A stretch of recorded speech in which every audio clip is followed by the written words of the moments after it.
From the track Me with ASAP Ferg to the track North Side South Side with Gigs, all these tracks were really just sleeper, to be honest. Those 4 or 5 songs, literally you can fall asleep and you don't miss anything. That shit should have been kept in the vault because that was garbage. We don't want Meek Mill in a Lil Durk costume. Like, we want Meek. Thankfully and luckily, the album picks back up with the track We Slide by Young Thug and Meek Mill. But the album in total, what do I think?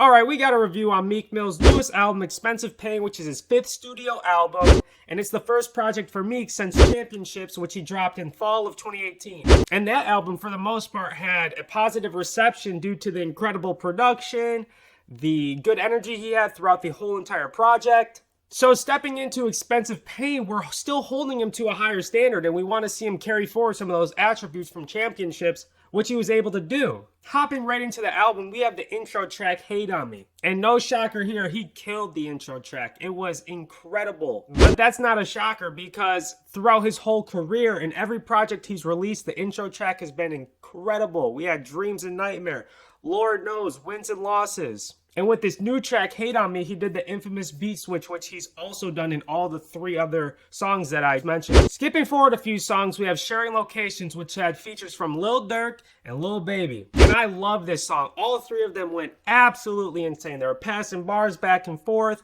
The song had good production. And I love Durk's little catchy hook that he had. This track felt very natural. Considering all the artist styles, they really just meshed well. And overall, they just made a hit. Skipping forward again, we get to Expensive Pain. And once you get past that, the album becomes really underwhelming for me for a little while. The hard-hitting beats, for the most part, just fizzled out for a while. Some of the features were just unnatural and unnecessary. And there was really a good 4-track span where all the songs were just horrid. From the track Me with ASAP Ferg to the track North Side South Side with Gigs, all these tracks were really just sleeper, to be honest. The beats were boring, the storytelling was alright, and then the punchlines were non-existent. It was really just a bunch of nonsense. And not to shit on the project too much, but that song with Moneybagg Yo, Hot, that shit should have been kept in the vault because that was garbage. The beat was not good. Meek had no energy, and the lyrics, they were so forgettable, it's not even funny. My dude literally said, she gives me that twat. And I would have actually enjoyed that line and had fun with that line if he did it on the song with Gigs, North Side, South Side, because it would have been clever since Gigs is a UK rapper and twat is a UK slang term. But that song is just not good. It's extremely unfortunate for Moneybagg Yo because he actually had a good verse in the song. Thankfully and luckily, the album picks back up with the track We Slide by Young Thug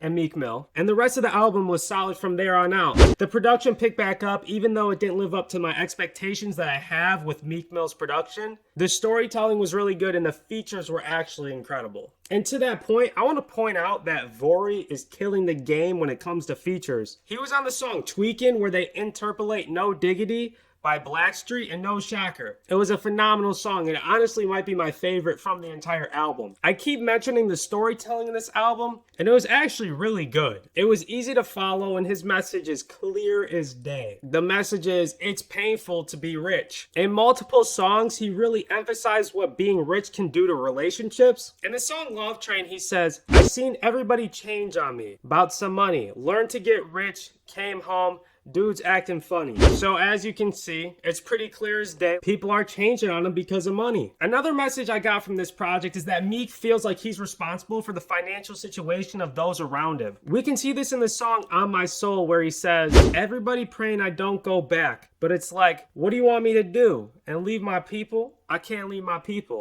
And lastly, but the most unfortunate, it seems like he's a little empty inside. He's expressed that he feels like he's not really a person of people, rather he's just a bank. We see him saying Cold-Hearted 3, yeah, it's just money, ain't no feelings here. It's a really sad message, but that's what comes with this lifestyle. But we also got the other side of that lifestyle from other tracks within this album, where he made sure to express that he's enjoying the money he's making. But the album in total, what do I think? I think that the there's very, very little replay value in this project. I think that there's multiple songs that should not have made the cut and they should still be in the vault. The production value for Meek standards were really underwhelming. The features were pretty good for the most part, except for those few that really didn't make sense and they didn't sound great. But the storytelling was really good, like I said. So all in all, I give this a 5, a very average album. Kind of underwhelming for me. He should have done better, given that he had 3 years to make this. But like always, I like to compare my opinion to those of the people. So let's go on to Reddit and see what they got to say. All right, so I'm recording this 18 hours post the release of this album, and overall, there's kind of an underwhelming feel on Reddit. Only 929 upvotes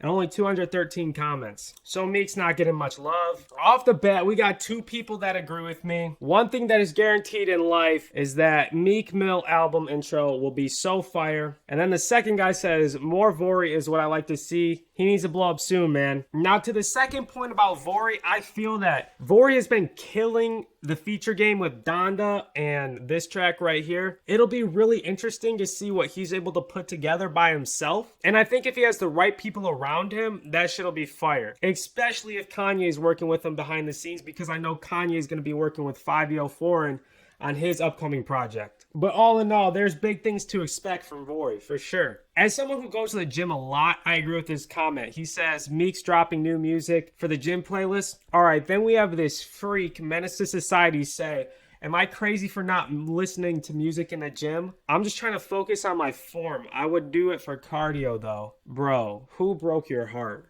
If anything, music and the weights, they'll take your pain away. I'm here for you. Seek professional help immediately if you can. This is serious. I agree. All right, we have a genius. He said Meek needs to make 10 different albums, then combine the 10 intros into a single 10-track album. Someone needs to get in contact with Caleb and make him Meek's A&R for his next project.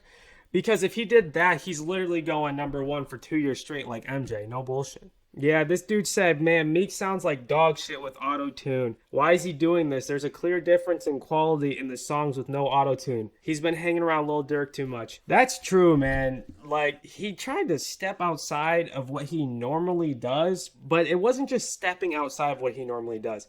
It felt like he was copying what other people that are popping are doing. I know he's been in the industry for a long time, so I'm hoping that we get another project out of him. And if we do, I just pray to God that it's something like Dreams and Nightmare. Just give us that OG Meek. That's all we want. We don't want Meek Mill in a Lil Durk costume. Like, we want Meek. And then lastly, this guy says, album was cool, a few skippables, but overall all right. Feeling a 6.5 out of 10. That's a little high to me, but it's in that range.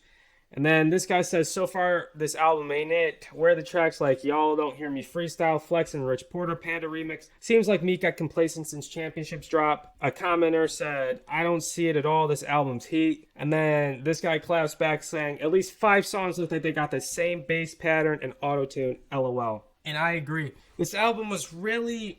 There were some really good songs, and then a lot of it was just not rememberable. And those 4 or 5 songs, literally, you can fall asleep and you don't miss anything. And that's not okay for an artist of Meek's caliber to be releasing something that's that mid. But if you're here, if anybody's here, please like, comment, let me know what you think. Help push that algorithm a little bit in my favor. And I'll see you sometime next week. Peace and love.